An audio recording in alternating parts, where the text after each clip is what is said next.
Welcome to అక్షరం education online classes. ఈరోజు మనం తెలంగాణ జాగ్రఫీ గురించి చూద్దాం. ఈ తెలంగాణ జాగ్రఫీలో కూడా సేమ్ ఇండియన్ జాగ్రఫీలో ఉన్నట్టుగానే సేమ్ చాప్టర్లు మనకి ఇందులో కనిపిస్తాయి.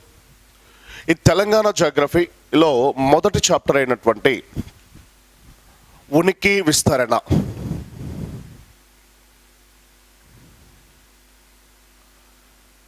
తెలంగాణ ఉనికి విస్తరణ అనేటువంటి చాప్టర్ గురించి ఇప్పుడు మనం చూద్దాం. ఇందులో మొదటగా మనం గమనించినట్లయితే ఈ తెలంగాణ రాష్ట్రం ఒకప్పుడు హైదరాబాద్ రాష్ట్రంగా నిజాం పరిపాలనలో ఉండేది మనకి. సో నిజాం పరిపాలన క్రింద మనకి ఉండేది చూడండి.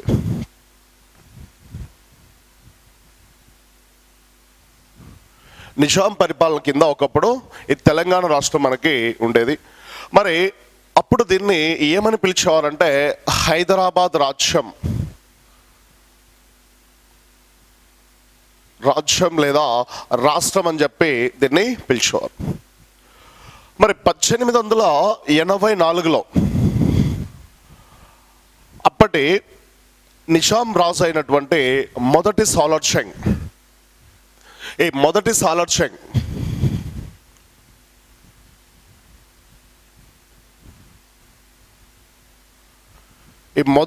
జంగ్ అప్పటి వరకు హైదరాబాద్ రాష్ట్రంలో అధికారిక భాషగా ఉన్నటువంటి ఈ పర్షియన్ భాషను తొలగించి ఆ ప్లేస్లో మనకి ఉర్దూ భాషను అధికారిక భాషగా మార్చినారు చూడండి. ఉర్దూ భాషను అధికారిక భాషగా మార్చడం జరిగింది. ఆ తర్వాత అదే సాలార్ జంగ్ 1885లో ఈ హైదరాబాద్ రాజ్యాన్ని కొన్ని జిల్లాలుగా విభజించడం జరిగింది. పరిపాలనా సౌలభ్యం కొరకు జిల్లాబందీ అనే పేరుతోటి, జిల్లాబందీ అనేటువంటి పేరుతోటి ఈ హైదరాబాద్ రాజ్యాన్ని ఒక 16 జిల్లాలుగా విభజించినారు చూడండి. 16 జిల్లాలుగా విభజించడం జరిగింది. మరి ఈ హైదరాబాద్ రాజ్యంలో మొత్తంగా మనం అప్పుడు ఈ నిజాం కాలంలో హైదరాబాద్ రాజ్యంలో మనం కనుక గమనించినట్లయితే ఒక 3 ప్రాంతాలు మనకు కనిపిస్తాయి. ఆ 3 ప్రాంతాలు ఏవి అంటే, ఒకటి తెలంగాణ ప్రాంతం, ఈ తెలంగాణ ప్రాంతం, రెండోది మరాఠా ప్రాంతం, 3 కన్నడ లేదా కర్ణాటక ప్రాంతం అని చెప్పి పిలుస్తున్నాం చూడండి, కన్నడ రీజియన్. ఇలా ఈ 3 ప్రాంతాలు మనకు ఈ హైదరాబాద్ రాజ్యంలో ఉండేవి. మరి ఇందులో తెలంగాణ నుంచి 8 జిల్లాలను ఏర్పాటు చేయడం జరిగింది.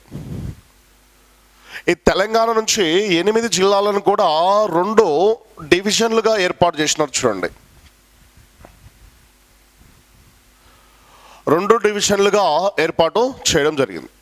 అందులో ఒక డివిజన్ ఏంటి అంటే మెదక్ గుల్షానాబాద్ డివిజన్ అని పిలుస్తున్నాం చూడండి. మెదక్ గుల్షానాబాద్ డివిజన్. ఇక రెండవ డివిజన్ని మనం తీసుకుంటే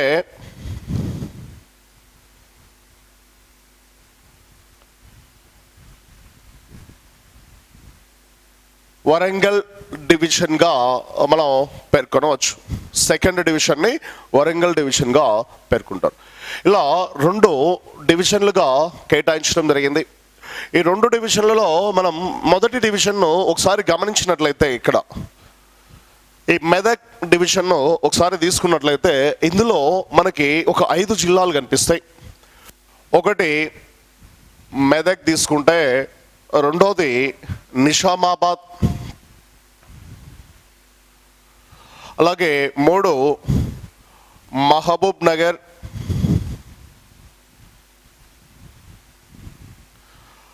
4 నల్గొండ, 5వది అత్రాఫీ బల్దీ అని చెప్పి పిలిచేవాళ్ళు చూడండి, అత్రాఫీ బల్దీ.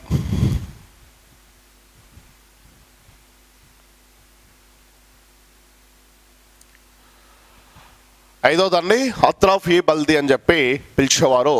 మరి ఇలా మొత్తం 5. ఇక్కడ అత్రాఫీ బల్దీ ప్రజెంట్ దాన్ని ఏమని పిలుస్తున్నామంటే చూడండి, హైదరాబాద్ మరియు రంగారెడ్డి ఈ 2 జిల్లాలో ఒకప్పుడు ఈ 2 జిల్లాల ప్రాంతాన్ని అత్రాఫీ బల్దీ అని చెప్పి పిలిచేవారు. అదొక జిల్లాగా ఆ కాలంలో ప్రకటించడం జరిగింది.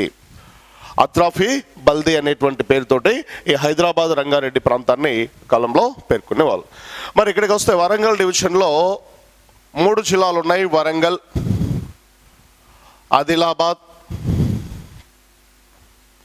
మరియు కరీంనగర్. ఈ 3 మొత్తంగా ఇవి నిజాం పరిపాలనా కాలంలో హైదరాబాద్ రాష్ట్రంలో తెలంగాణ ప్రాంతంలో ఉన్న జిల్లాలకు సంఖ్య ఎంత అంటే 8. ఆ 8 జిల్లాలను మళ్ళీ 2 డివిజన్లుగా విభజించినారు. ఆ 2 డివిజన్లలో ఉన్నటువంటి మొత్తం జిల్లాలను ఈ విధంగా మనం కేటగిరైజ్డ్ చేసుకోవడం జరిగింది. నెక్స్ట్ ఇక్కడికి వస్తే ఈ మరాఠా ప్రాంతంలో మనం కనుక పరిశీలన చేసినట్లయితే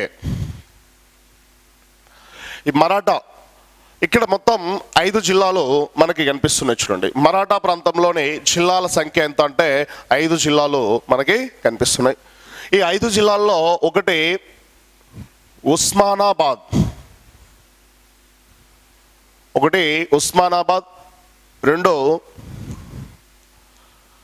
పర్బని,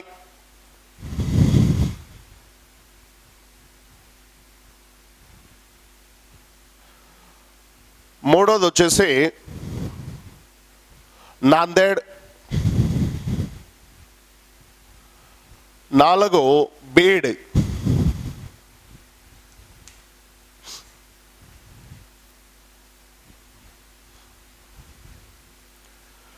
ఉస్మానాబాద్, పర్బని, నాందేడ్, బీడ్, అలాగే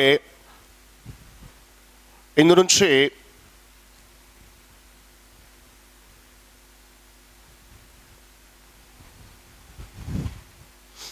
అహ్మద్ నగర్ ఈ జిల్లాలను మనకి ఇక్కడ పేర్కొనడం జరిగింది. చూడండి, సో మొత్తంగా చూస్తే ఇక్కడ 5 జిల్లాలు మనకి కనిపిస్తున్నాయి.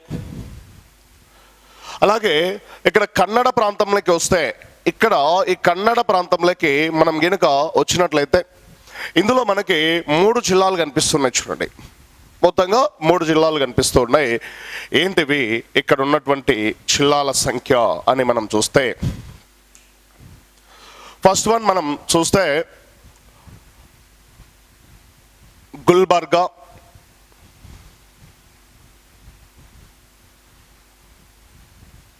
రాయచూర్,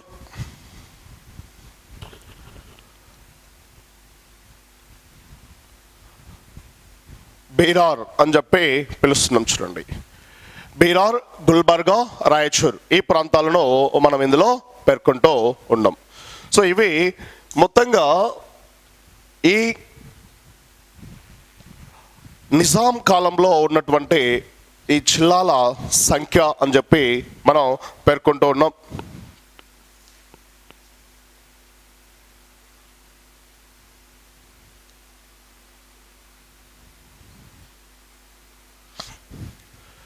సో ఇక్కడ మనం గమనించినట్లయితే ఈ అహ్మద్ నగర్నే ఔరంగజేబ్ అని పిలిచేవాళ్ళు. చూడండి, ఆ కాలంలో ఔరంగజేబు అని చెప్పి పిలిచాం. అంటే మరాఠా కాలంలో మనకు 5 జిల్లాలు ఉన్నాయి. ఉస్మానాబాద్, పర్బని, నాందేడ్, బీడ్ మరియు ఔరంగజేబ్. దీన్ని ఒకప్పుడు అహ్మదాబాద్ అని పిలిచేవాళ్ళు. ప్రస్తుతం ఈయన కాలంలో ఔరంగజేబ్ అని చెప్పి పిలుస్తూ ఉన్నారు. మరి ఇందులో మనం గమనించినట్లయితే గుల్బర్గా, రాయచూర్, బీరార్నే బీదర్ అని కూడా పిలుస్తారు. చూడండి, ఇక్కడ బీదర్ అని కూడా పిలిచేవాళ్ళు. సో ఇవి 3 కన్నడ అంటే కన్నడ మాట్లాడే ప్రాంతాలు 3, మరాఠా మాట్లాడే ప్రాంతాలు 5, అలాగే తెలుగు మాట్లాడే ప్రాంతాలు 8. మొత్తం కలిపితే ఈ నిజాం కాలంలో హైదరాబాద్ రాష్ట్రంలోని జిల్లాల సంఖ్య ఎంత అంటే 16. ఇలా ఇన్ని జిల్లాలుగా విభజించినటువంటి రాజు ఎవరంటే మొదటి సాలార్ జంగ్. ఈ మొదటి సాలార్ జంగే హైదరాబాద్ రాష్ట్రానికి లేదా హైదరాబాద్ రాజ్యంలో పర్షియన్ అధికారిక భాషగా ఉండేది. ఆ పర్షియన్ అధికారిక భాషను ఏం చేసిన అంటే చేంజ్ చేసి ఉర్దూను అధికారిక భాషగా 1884లో తీసుకురావడం జరిగింది. అలాగే హైదరాబాద్ రాజ్యంలో జిల్లాల విభజన మొదటిసారిగా ఎప్పుడు జరిగింది అంటే మనకు 1885 సంవత్సరంలో జిల్లా బందీ అనేటువంటి పేరుతోటి ఈ మొదటి సాలర్జంగ్ ఈ హైదరాబాద్ రాజ్యాన్ని 16 జిల్లాలుగా విడగొట్టడం జరిగింది. అందులో 3 ప్రాంతాలు ఉన్నాయి. తెలంగాణ నుంచి 8 ఉంటే, మరాఠా నుంచి 5, అలాగే ఈ కన్నడ ప్రాంతం నుంచి ఒక 3 జిల్లాలను కలిపి మొత్తంగా తీసుకురావడం జరిగింది. ఇలా కొనసాగుతూ నిజాం పరిపాలన కింద కొనసాగుతూ వచ్చినటువంటి ఈ హైదరాబాద్ రాజ్యం లేదా హైదరాబాద్ రాష్ట్రం 1948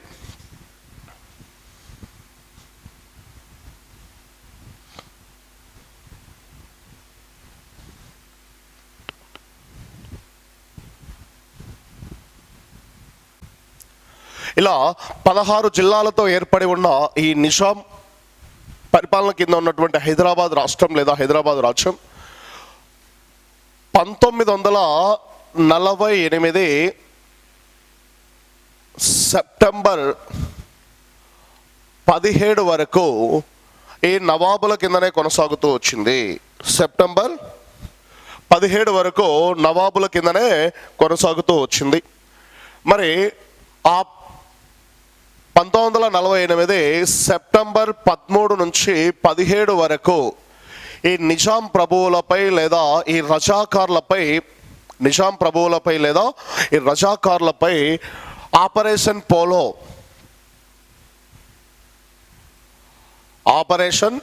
పోలో అనే కార్యక్రమం ద్వారా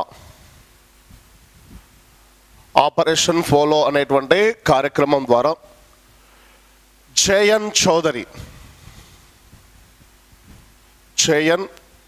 చౌదరి నేతృత్వంలో ఈ ఆపరేషన్ పోలో అనేది ఒక సైనిక చర్యను చేపట్టి ఈ నిజాం, ముఖ్యంగా 7వ నిజాం మీర్ ఉస్మాన్ అలీ ఖాన్ నుంచి ఈ హైదరాబాద్ రాజ్యాన్ని చేజిక్కించుకొని ఈ నిజాం ప్రభువుల యొక్క పరిపాలనను కూలద్రోసి వాళ్ళతోటి బలవంతంగా సంతకం చేపించి దీనిని భారతదేశంలో విలీనం చేయటం జరిగింది. చూడండి, సో ఎప్పుడు విలీనం చేసినారంటే 1948 సెప్టెంబర్ 17వ తారీఖున హైదరాబాద్ రాజ్యం లేదా హైదరాబాద్ రాష్ట్రం నిజాం ప్రభువుల నుంచి భారతదేశం ప్రభుత్వంలో విలీనం కావటం జరిగింది. అప్పటి నుంచి సుమారు ఒక 2 సంవత్సరాల పాటు ఈ జేఎన్ చౌదరి ఆధ్వర్యంలోనే ప్రత్యేక పరిపాలన కింద ఉండేది. ప్రత్యేక పరిపాలన క్రింద ఒక 2 సంవత్సరాల పాటు 2 ఇయర్స్ ఈయన కిందనే మనకి ఉండేది. చూడండి, అలా 1950లో ప్రజాప్రభుత్వం ఏర్పాటు చేయడం జరిగింది. 1950లో ప్రజాప్రభుత్వాన్ని ఏర్పాటు చేసి సో హైదరాబాద్ రాష్ట్రం అనేటువంటి దాన్ని కూడా ఏర్పాటు చేయడం జరిగింది. ఆ తర్వాత ఇదే సంవత్సరం తర్వాత ఒక 2 సంవత్సరాల తర్వాత అంటే 1952లో హైదరాబాద్ రాష్ట్రంలో సాధారణ ఎన్నికలు నిర్వహించినారు. చూడండి, ఈ సాధారణ ఎన్నికల్లో కాంగ్రెస్ పార్టీ విజయం సాధించి కాంగ్రెస్ పార్టీ తరపున బూర్గుల రామకృష్ణారావు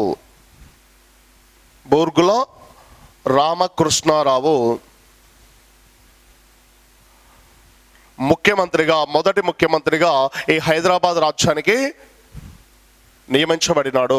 ఎవరి తరపున అంటే కాంగ్రెస్ పార్టీ తరపున వచ్చినాడు. సో ఇలా 1952లో హైదరాబాద్ రాష్ట్రంలో మొదటిసారిగా సాధారణ ఎన్నికలు నిర్వహించడం జరిగింది. ఆ సాధారణ ఎన్నికల్లో బూర్గుల రామకృష్ణారావు కాంగ్రెస్ పార్టీ తరపున గెలిచి ఈ హైదరాబాద్ రాజ్యానికి మొదటి ముఖ్యమంత్రిగా ఏర్పడటం జరిగింది. ఈ విధంగా ప్రభుత్వం ఇక్కడ ఏర్పడింది. అక్కడి నుంచి మనం గమనించినట్లయితే ఇదే సమయంలో ఒకవైపున భాషా ప్రాతిపదికన రాష్ట్రాల ఏర్పాటును కోరుతూ దేశంలో పెద్ద ఎత్తున అనేక డిమాండ్లు వచ్చేటివి. ఆ డిమాండ్లను పరిశీలన చేయడం కోసం 1948లో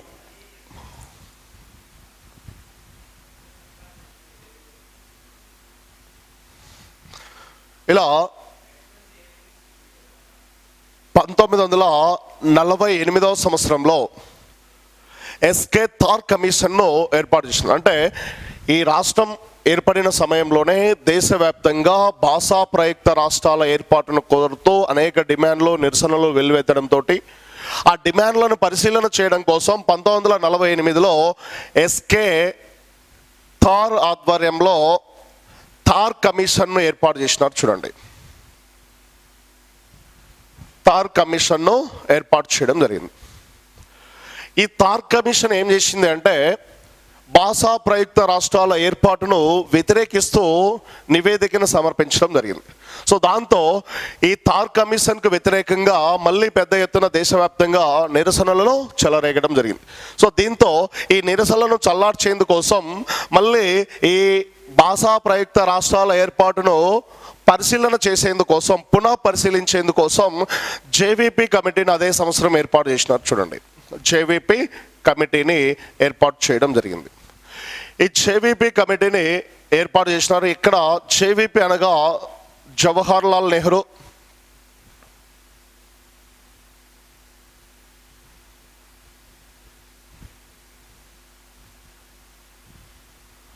అలాగే వల్లభాయ్ పటేల్,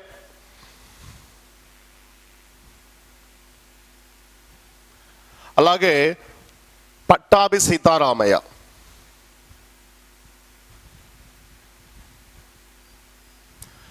వీళ్ళ ముగ్గురితోటి ఈ కమిటీ ఏర్పాటు చేయడం జరిగింది. మరి ఈ కమిటీ కూడా చివరికి ఏమని నివేదించినది అంటే భాషా ప్రయుక్త రాష్ట్రాలను ఇది కూడా తోసిపుచ్చింది. అలాగే అప్పటికి పెద్ద ఎత్తున వివెత్తున ఎగిసిపడుతున్నటువంటి ఆంధ్ర రాష్ట్ర ఏర్పాటుకు మాత్రం ఇదొక్కటి మినహాయింపు ఇవ్వటం జరిగింది. ఇక్కడ ప్రత్యేకంగా మనం గుర్తుపెట్టుకోవాలి, థార్ కమిషన్ నివేదికను వ్యతిరేకిస్తూ పెద్ద ఎత్తున ఉద్యమాలు రావడంతో ఆ ఉద్యమాలను ఆ నిరసనలను చల్లార్చేందుకు గాను ఈ భాషా ప్రయుక్త రాష్ట్రాల డిమాండ్లను పునః పరిశీలించేందుకు గాను 1948లో ఏర్పడినటువంటి కమిటీ ఏదంటే జేవీపీ కమిటీ. ఇందులో సభ్యులు ఎవరంటే జవహర్ లాల్ నెహ్రూ, వల్లభాయ్ పటేల్, పట్టాభి సీతారామయ్య సభ్యులుగా ఉన్నటువంటి కమిటీ ఇది కూడా చివరికి భాషా ప్రయుక్త రాష్ట్రాల ఏర్పాటును వ్యతిరేకించింది. ఆ తర్వాత మనం గమనించినట్లయితే 1953 అక్టోబర్లో 1953 డిసెంబర్లో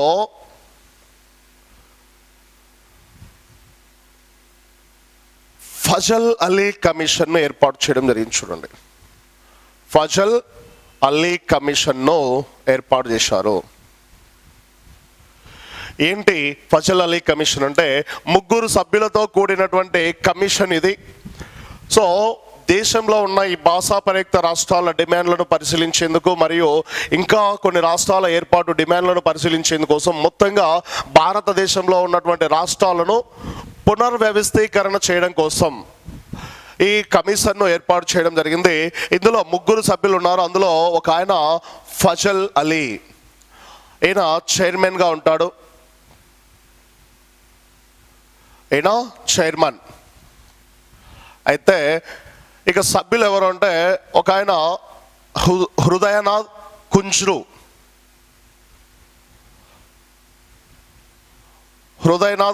హెచ్ఎన్ కుంజ్రు అంటారు. ఇక రెండో ఆయన్ను మనం తీసుకుంటే కనుక కేఎం ఫణిక్కర్. వీళ్ళిద్దరు సభ్యులుగాను ఫజల్ అలీ చైర్మన్ గాను ఈ ముగ్గురు సభ్యులతో కూడినటువంటి ఫజల్ అలీ కమిషన్ ఏర్పాటు చేయడం జరిగింది. ఈ ఫజల్ అలీ కమిషన్ ఏం చేస్తుందంటే దేశంలో ఉన్నటువంటి రాష్ట్రాలను పునర్వ్యవస్థీకరించాలి, విభజన చేయాలనేటువంటి డిమాండ్లను పరిశీలించడం కోసం దీన్ని ఏర్పాటు చేసినారు. ఇది ఈ రాష్ట్రాల పునర్వ్యవస్థీకరణ సాధ్యాసాధ్యాలను గమనించి ఒక నివేదికను తయారు చేసి చివరికి 1955 సెప్టెంబర్ 30 తన నివేదికను ఇవి కేంద్ర ప్రభుత్వానికి సమర్పించడం జరిగింది. సో ఈ కమిషన్నే మనం మరొక పేరుతో కూడా పిలుస్తున్నాం. చూడండి, ఈ ఫజల్ అలీ కమిషన్నే రాష్ట్రాల పునర్వ్యవస్థీకరణ కమిషన్ అని కూడా పిలుస్తున్నాం. రాష్ట్రాల పునర్వ్యవస్థీకరణ కమిషన్ అని కూడా పిలుస్తాం. ఫజల్ అలీ కమిషన్నే 1953 డిసెంబర్ నెలలో దీన్ని ఏర్పాటు చేయడం జరిగింది. ఇది భారతదేశంలో రాష్ట్రాల పునర్వ్యవస్థీకరణ ఆవశ్యకతను, దానికి సంబంధించిన అసాధాలను పరిశీలించి చివరికి 1955 సెప్టెంబర్ 30న కేంద్ర ప్రభుత్వానికి నివేదికను సమర్పించడం జరిగింది. అలా నివేదికను సమర్పించడంతో ఆ నివేదికను కేంద్ర ప్రభుత్వం 1956లో పార్లమెంటులో ప్రవేశపెట్టి దాన్ని 1956 రాష్ట్రాల పునర్వ్యవస్థీకరణ చట్టంగా ఆమోదించింది. రాష్ట్రాల పునర్వ్యవస్థీకరణ చట్టంగా ఆమోదించడం జరిగింది. చూడండి, 1956 రాష్ట్రాల పునర్వ్యవస్థీకరణ చట్టంగా దీన్ని ఆమోదించడం జరిగింది. సో ఈ చట్టం ప్రకారం దేశంలో కొత్తగా 14 రాష్ట్రాలు ఏర్పడినవి. చూడండి, నూతనంగా 14 రాష్ట్రాలు ఏర్పడడం జరిగింది. సో అలా ఏర్పడిన దాంట్లో మన ఆంధ్రప్రదేశ్ కూడా ఒకటి ఉంది. లైక్ ఆల్రెడీ మనం చెప్పుకోవడం జరిగింది, 1952లో హైదరాబాద్ రాష్ట్రంలో కాంగ్రెస్ ప్రభుత్వం ఏర్పడింది. ఆ కాంగ్రెస్ ప్రభుత్వానికి మొదటి ముఖ్యమంత్రిగా లేదా హైదరాబాద్ రాష్ట్రానికి మొదటి ముఖ్యమంత్రిగా బూర్గుల రామకృష్ణారావు వచ్చినాడని చెప్పినాం. ఇదే సమయంలో ఇక్కడ 1953వ సంవత్సరంలో ఈ మద్రాసు నుంచి విడిపోయినటువంటి ఆంధ్ర రాష్ట్రం ఒక కొత్త రాష్ట్రంగా ఏర్పడింది. సో ఆంధ్ర రాష్ట్రం అంటే తీరాంధ్ర మరియు రాయలసీమ ప్రాంత ప్రజలు కలిసి ఆంధ్ర రాష్ట్రంగా 1953 అక్టోబర్ 1న ఏర్పడినారు. మరి అక్కడ తెలుగు మాట్లాడే ప్రాంతాల ప్రజలు ఉన్నారు, మరియు at the same time Hyderabad రాష్ట్రంలో కూడా తెలుగు మాట్లాడే ప్రజలు ఉన్నారు. హైదరాబాద్ రాష్ట్రంలో కూడా తెలుగు మాట్లాడే ప్రజలు ఉన్నారు. సో దాంతో హైదరాబాద్ మరియు ఆంధ్ర రాష్ట్రాల మధ్య,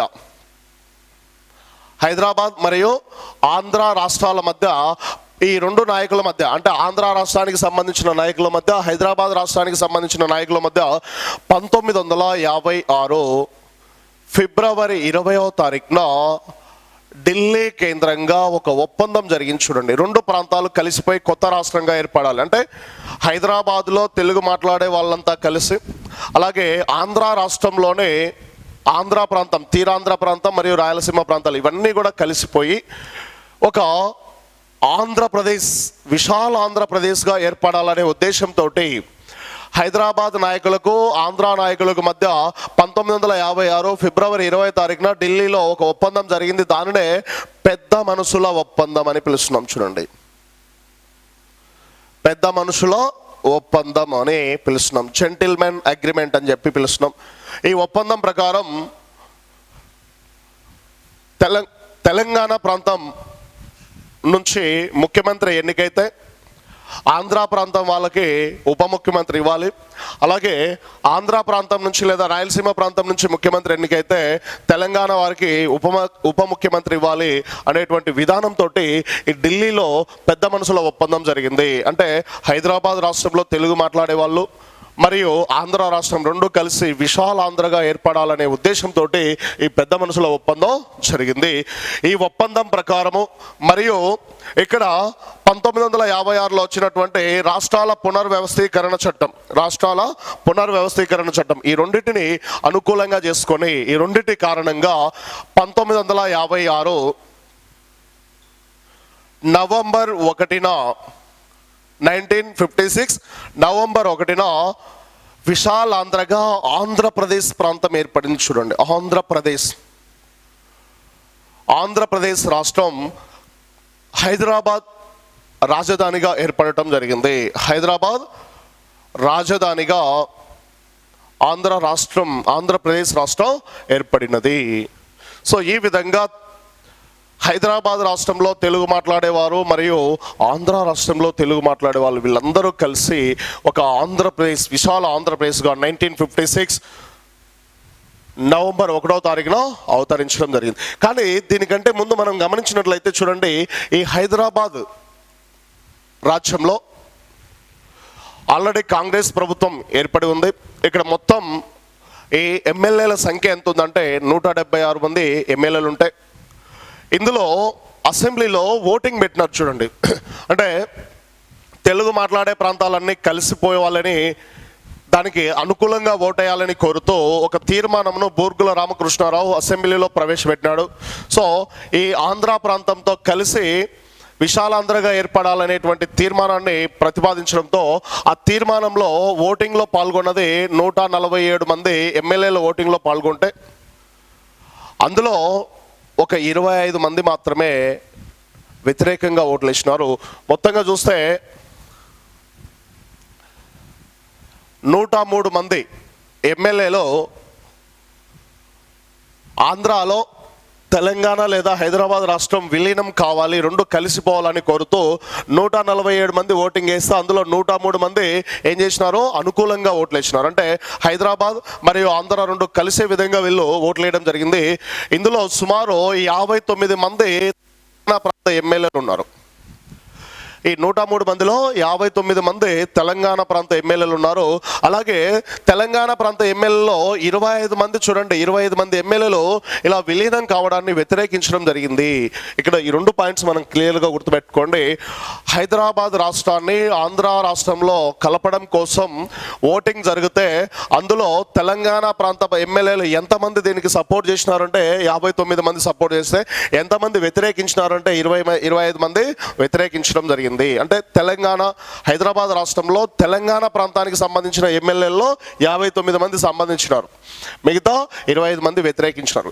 కానీ ఆ కాలంలో హైదరాబాద్ రాష్ట్రం అనగా తెలంగాణ, మరాఠా, కన్నడ 3 ప్రాంతాలు ఉన్నాయి. 3 ప్రాంతాల ఎమ్మెల్యేలు మొత్తం కలిపితే 176 ఉంటే ఆ 176లో 147 మంది ఓటింగ్కి వస్తే ఆ 147 మందిలో 103 మంది అనుకూలంగా ఓటు వేయటం జరిగింది. ఇది మనం ఇక్కడ గుర్తుంచుకోవాల్సిన అవసరం. అలా మెజారిటీ ఎమ్మెల్యేలు ఈ విలీనానికి అనుకూలంగా ఓటు వేయడంతో ఆ పెద్ద మనుషుల ఒప్పందం మరియు ఇక్కడ వచ్చినటువంటి రాష్ట్రాల పునర్వ్యవస్థీకరణ చట్టం ప్రకారం ఆంధ్ర మరియు తెలంగాణ ప్రాంతాలు రెండు కలిసి ఆంధ్రప్రదేశ్గా, విశాల ఆంధ్రప్రదేశ్గా ఏర్పడటం జరిగింది. ఈ విధంగా నవంబర్ 1వ తారీఖున ఆంధ్రప్రదేశ్ ఏర్పడింది. ఆ తర్వాత కొన్ని కారణాల వలన మళ్ళీ విభజన రాగాలు మొదలైనవి. చూడండి, ఆంధ్రప్రదేశ్ అవతరించిన తర్వాత, 2 ప్రాంతాలు కలిసి ఆంధ్రప్రదేశ్ అవతరించిన తర్వాత మొదటిసారిగా తెలంగాణ ఏర్పాటును కోరుతూ మొదటి ఉద్యమం 1969లో మర్రి చెన్నారెడ్డి ఆధ్వర్యంలో జరిగింది. చూడండి, దీన్ని తొలి తెలంగాణ ఉద్యమంగా మనం పేర్కొంటూ ఉన్నాం, తొలి దశ తెలంగాణ ఉద్యమంగా పేర్కొంటున్నాం. ఈ టైంలో కూడా పెద్ద ఎత్తున మనకి ఇక్కడ ఈ ప్రత్యేక తెలంగాణ ఉద్యమం ఎగసిపడింది, మర్రి చెన్నారెడ్డి ఆధ్వర్యంలో జరిగింది. కానీ అప్పుడు ఉన్నటువంటి ఇందిరాగాంధీ ఏం చేసిందంటే 1972వ సంవత్సరంలో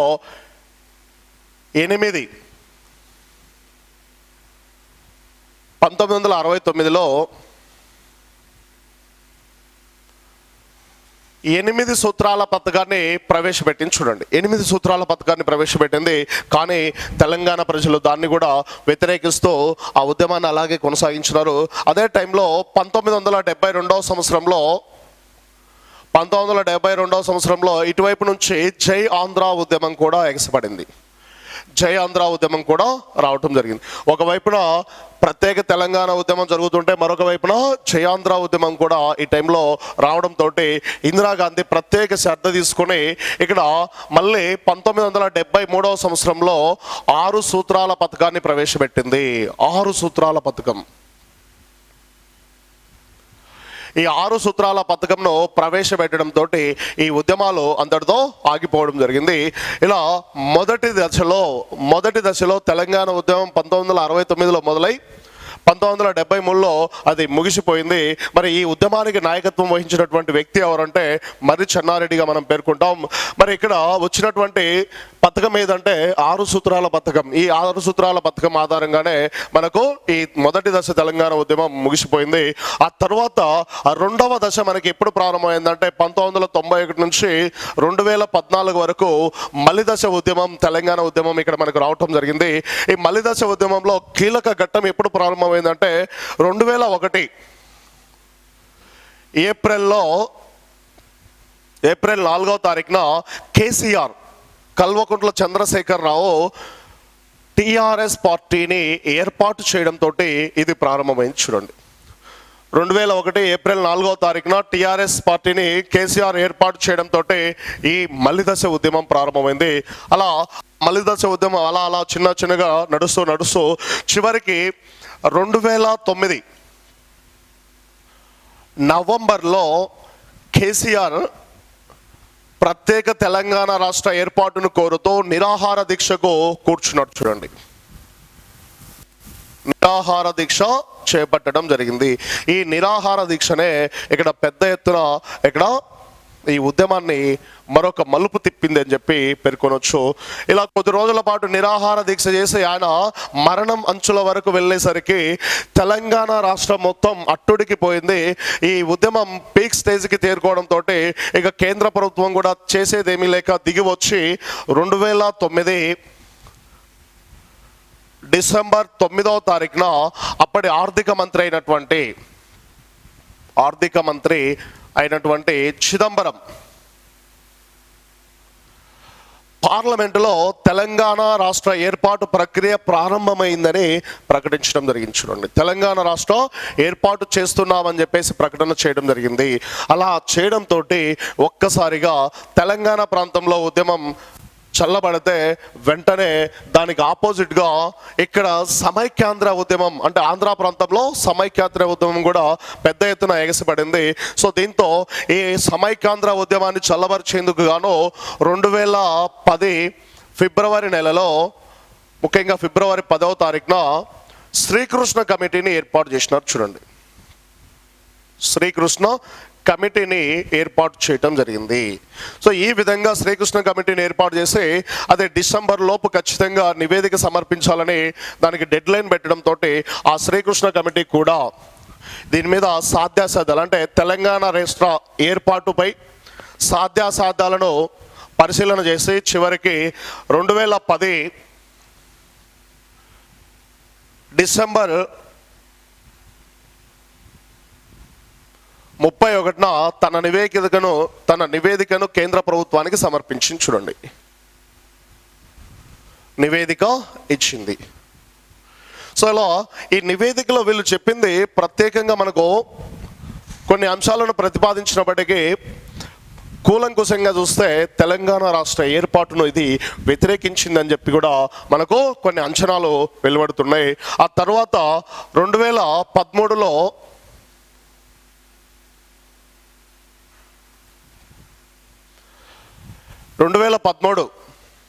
అక్టోబర్ నెలలో కేంద్ర ప్రభుత్వం ముఖ్యంగా ఆర్థిక మంత్రి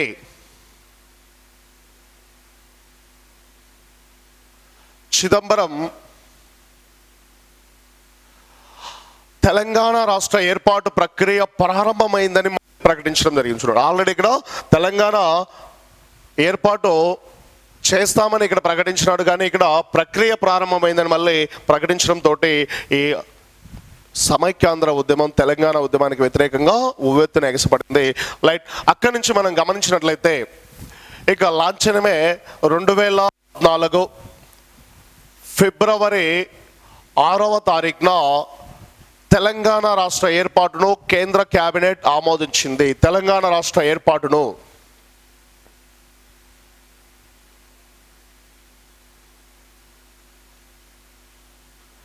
కేంద్ర కేబినెట్ అంటే మంత్రి మండలి దీన్ని ఆమోదించడం జరిగింది. 2014 ఫిబ్రవరి 13వ తారీఖున తెలంగాణ అంటే ఆంధ్రప్రదేశ్ పునర్విభజన బిల్లును లోక్సభలో ప్రవేశపెట్టినారు. చూడండి, లోక్సభలో అప్పటి హోంశాఖ మంత్రి సుశీల్ కుమార్ సిండే దీన్ని ప్రవేశపెట్టినాడు.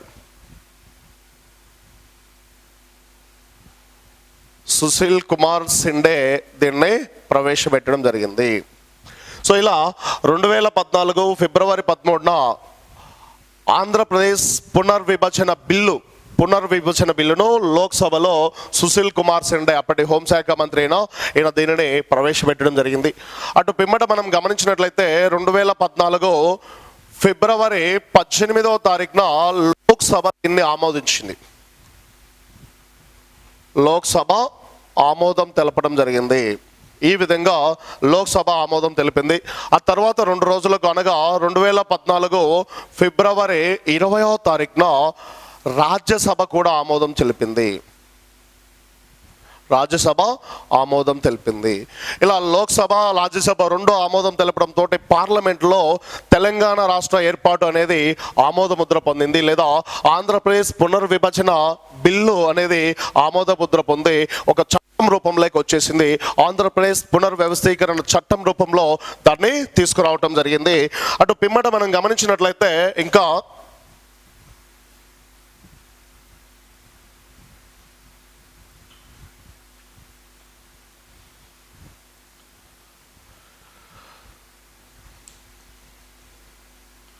2014 మార్చి 1వ తారీఖున ఈ లోక్సభ ఆమోదించిన బిల్లు పైన రాష్ట్రపతి సంతకం చేసినట్టు చూడండి. రాష్ట్రపతి సంతకం చేయడంతో అది ఆంధ్రప్రదేశ్ పునర్విభజన చట్టం 2014గా ఏర్పడిపోయింది. ఆ తర్వాత 2014 మార్చి 4వ తారీఖున తెలంగాణ రాష్ట్ర ఏర్పాటు దినోత్సవంగా జూన్ 2ను ప్రకటించినారు. జూన్ 2ను తెలంగాణ రాష్ట్ర ఏర్పాటు దినోత్సవంగా ప్రకటించి ఆ రోజు నుంచి తెలంగాణ రాష్ట్రం అధికారికంగా అమలులోకి వచ్చదని ఒక గెజెట్ నోటిఫికేషన్ మనకి మార్చి 4వ తారీఖున ఇవ్వడం జరిగింది. దీన్ని అనుసరించే 2014 జూన్ 2వ తారీఖున ఆంధ్రప్రదేశ్ అనేది 2 రాష్ట్రాలుగా విడిపోయింది. ఒకటి తెలంగాణ, రెండోది మిగిలిన అవశేష ఆంధ్రప్రదేశ్ గాను, లేదా నవ్యాంధ్రప్రదేశ్ గాను, లేదా సీమాంధ్ర ప్రాంతంగాను మిగిలిపోవటం జరిగింది. సో ఈ విధంగా 2014 జూన్ 2వ తారీఖున అటు అధికారికంగా తెలంగాణ ఏర్పడింది. సో ఆ మిగిలిపోయినటువంటి ప్రాంతాలు కాస్త నవ్యాంధ్రప్రదేశ్ లేదా సీమాంధ్ర ప్రాంతంగా మిగిలిపోవటం జరిగింది. సో ఇలా 10 జిల్లాలతో కూడినటువంటి తెలంగాణ రాష్ట్రం 2014 జూన్ 2వ తారీఖున ఏర్పడినది. ఈ 10 జిల్లాలకు రాష్ట్రం అంటే చూడండి, ఈ 10 జిల్లాలకు లేదా ఈ తెలంగాణ రాష్ట్రానికి రాజధాని ఏమిటి అంటే హైదరాబాద్. ఈ హైదరాబాద్లో 10 సంవత్సరాల పాటు 10 సంవత్సరాల పాటు 10 ఇయర్స్ పాటు ఉమ్మడి క్యాపిటల్గా అంటే ఆంధ్రప్రదేశ్కు మరియు తెలంగాణ రాష్ట్రాలకు రెండిటికి ఉమ్మడి క్యాపిటల్గా ప్రకటించడం జరిగింది. అనగా 2014 నుంచి 2024 వరకు 2 రాష్ట్రాల యొక్క ఉమ్మడి క్యాపిటల్గా హైదరాబాద్ను ఈ చట్టంలో పేర్కొనడం జరిగింది. సో ఈ విధంగా నిజాం కాలం నాడు ఉన్నటువంటి హైదరాబాద్ రాజ్యం కాస్త 1948లో భారతదేశంలో విలీనమైంది. 1950లో ప్రజాప్రభుత్వం ఏర్పడింది. 1952లో మొదటిసారిగా ఇక్కడ సాధారణ ఎన్నికలు జరిగి కాంగ్రెస్ ప్రభుత్వ ఆధ్వర్యంలో బూర్గుల రామకృష్ణారావు మొదటి ముఖ్యమంత్రిగా ఏర్పడినాడు. ఆ తెలంగాణ ప్రాంతం కాస్త ఆ తర్వాత కాలంలో 1956లో పెద్ద మనుషుల ఒప్పందం మరియు రాష్ట్రాల పునర్వ్యవస్థీకరణ చట్టం 1956 ప్రకారం రెండు అంటే ఆంధ్ర ప్రాంతము, తెలంగాణ ప్రాంతం, తెలుగు మాట్లాడే 2 ప్రాంతాలు కలిసిపోయి ఆంధ్రప్రదేశ్గా అవతరించినవి. ఆ తర్వాత వచ్చిన 1969 తెలంగాణ ప్రత్యేక తెలంగాణ ఉద్యమం, ఆ తర్వాత మలి దశలో 2వ దశలో వచ్చినటువంటి 1991-2014 2వ దశ తెలంగాణ ఉద్యమం కారణంగా ఆంధ్రప్రదేశ్ నుంచి మళ్ళీ తెలంగాణ వేరుపడి 2014 జూన్ 2వ తారీఖున ప్రత్యేక తెలంగాణ రాష్ట్రంగా ఏర్పడడం జరిగింది. ఇందులో 10 జిల్లాలు గలవు. దీనికి రాజధానిగా హైదరాబాద్ను వీళ్ళు నియమించుకోవడం జరిగింది. సో ఈ విధంగా హైదరాబాద్ రాష్ట్రం అనేది మనకి 2014లో తెలంగాణ రాష్ట్రం 2014లో ఏర్పడినది.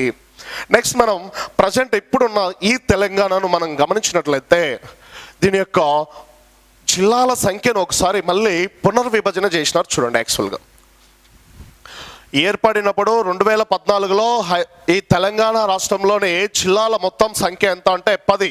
కానీ ప్రస్తుతం 2022 నాటికి హైదరాబాద్ లేదా ఈ తెలంగాణ రాష్ట్రంలో ఉన్నటువంటి జిల్లాల సంఖ్య ఎంత అంటే మనకి సుమారు 33 జిల్లాలు కలవు. ఆ జిల్లాల విభజన ఎలా జరిగింది, దానికి సంబంధించిన అంశాలను ఒకసారి పరిశీలించిన తర్వాత దీని యొక్క ఉనికి విస్తరణ గురించి కూడా మనం చూద్దాము. సో నెక్స్ట్ మనం చూస్తే హైదరాబాద్ ఫస్ట్ హైదరాబాద్ రాష్ట్రంలో మనం గమనించినట్టయితే ఎన్ని జిల్లాలు ఉండేటివి మనకి అంటే ఇప్పుడు 1952 ప్రభుత్వం ఏర్పడిన తర్వాత ఇక్కడ 10 జిల్లాలు ఉండేటివి. ఓకే, ఈ 10 జిల్లాలు కాస్త మనం గమనించినట్లయితే 1953 సంవత్సరంలో 1953 సంవత్సరంలో ఖమ్మం జిల్లాను ఏర్పాటు చేయడం జరిగింది. చూడండి, ఖమ్మం జిల్లాను ఏర్పాటు చేయడం జరిగింది. ఈ ఖమ్మం జిల్లాను ఏ జిల్లా నుంచి విభజించినారు పూర్వం అంటే వరంగల్ జిల్లా నుంచి. వరంగల్ జిల్లాలోనే కొన్ని ప్రాంతాలను వేరు చేసి ఖమ్మం జిల్లాను 1953లో ఏర్పాటు చేయడం జరిగింది. నెక్స్ట్ మనం గమనించినట్లయితే 1978 సంవత్సరంలో 1978లో వరంగల్ జిల్లాను రంగారెడ్డి జిల్లా కేవీ రంగారెడ్డి జిల్లాను ఏర్పాటు చేయడం జరిగింది. ఇలా ఈ 2 జిల్లాలతో కలిపి మొత్తం జిల్లాల సంఖ్య ఎంత అయిందంటే 10 జిల్లాలు కావడం జరిగింది. మొత్తం 10. అంతకుముందు ఎన్ని ఉండేటి? మరి 8 జిల్లాలే ఉన్నాయి. అంటే 1952లో జిల్లాల సంఖ్య ఎంత అంటే 8 తెలంగాణ ప్రాంతంలో. ఆ తర్వాత ఏర్పడిన జిల్లాలో 1953లో ఖమ్మం జిల్లా, 1978లో కేవీ రంగారెడ్డి జిల్లా మనకి ఏర్పడడం జరిగింది. వీటన్నిటితో కలిపితే మనకి ఎన్ని అయిపోయినాయి అంటే మొత్తం 10 జిల్లాలు. ఎప్పటికీ 2014 జూన్ 2న తెలంగాణ ఏర్పడే నాటికి మొత్తం జిల్లాల సంఖ్య ఎంత అంటే 10. ఆ 10 జిల్లాలను మనం ఇక్కడ చెప్పుకుంటున్నాం. లైక్ ఏమి ఉన్నాయి అన్నది ఒకసారి చెప్తే ఆదిలాబాద్, వరంగల్, కరీంనగర్, మెదక్, మహబూబ్ నగర్, నల్గొండ, తర్వాత ఖమ్మం, రంగారెడ్డి, హైదరాబాద్, అట్లా వస్తే నిజామాబాద్. ఇవి మొత్తం 10 జిల్లాలు. ఈ 10 జిల్లాలతోటి తెలంగాణ మనకు ఏర్పడి ఉంది. మరి ఆ తర్వాత కాలంలో చూడండి 1974 జిల్లాల పునర్వ్యవస్థీకరణ చట్టం. ఇది కేంద్ర ప్రభుత్వం తీసుకొచ్చినటువంటి చట్టం. చూడండి 1974 జిల్లాల పునర్వ్యవస్థీకరణ చట్టాన్ని కేంద్ర ప్రభుత్వం తీసుకొచ్చింది. ఈ చట్టం ప్రకారం తెలంగాణలో 2016లో జిల్లాల పునర్విభజన జరిగింది. సో 10 జిల్లాలుగా ఉన్నటువంటి తెలంగాణను 31 జిల్లాలుగా మార్చాలని కేసీఆర్ ప్రతిపాదించినాడు. అలా ప్రతిపాదించిన పిమ్మట ఆ జిల్లాల ఏర్పాటు సాధ్యాసాధ్యాల పైన అధ్యయనం కొరకు కొన్ని కమిటీలను ఏర్పాటు చేయడం జరిగింది. అందులో భాగంగా మొదటగా ఏర్పాటు చేసినటువంటి అంటే ఏమిటి ఆ కమిటీ అంటే ప్రధాన